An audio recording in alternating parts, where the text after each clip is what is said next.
Children's Bible, Exodus 1, The Birth of Moses. The children of Israel were fruitful. They increased greatly in number and prospered, and the land of Egypt became filled with them. But there arose a new king over Egypt who did not know Joseph and the great work that he had done.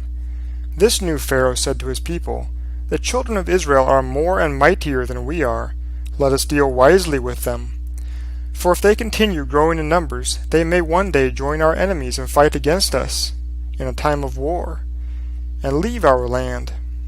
Therefore the Egyptians set taskmasters over the children of Israel and forced them to work for them. They built for Pharaoh the treasure cities of Pithom and Ramses. But the more the Egyptians oppressed them, the more the Israelites grew in strength and increased in number. So the king of Egypt spoke to the Hebrew midwives, saying, "When a Hebrew woman gives birth, and you see that it is a son, then you shall kill him. But if it is a daughter, then she shall live." But the midwives feared God and did not do as the king of Egypt commanded them. Instead, they let the men children live. So the king called the midwives and said to them, "Why have you done this thing?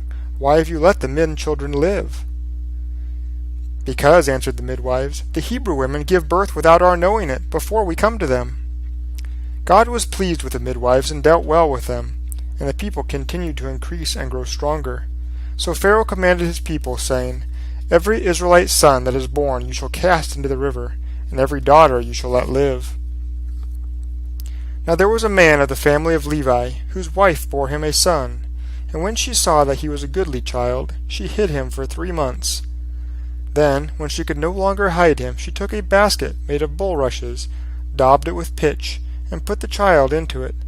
She took it and laid it in the reeds by the river's edge.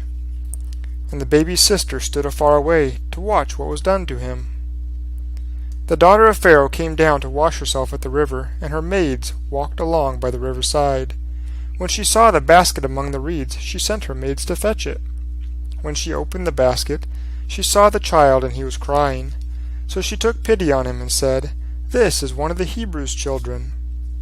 The baby's sister came forward and said to Pharaoh's daughter, "Shall I go and find a nurse from the Hebrew women to look after the child for you?" "Go," said Pharaoh's daughter. And the girl went and called the child's mother. And Pharaoh's daughter said to the woman, "Take this child away and nurse it for me, and I will give you your wages." So the mother took her child and nursed it. The child grew, and his mother brought him to Pharaoh's daughter, and he became her son. And she called him Moses, which means drawn out, because, she said, "I drew him out of the water."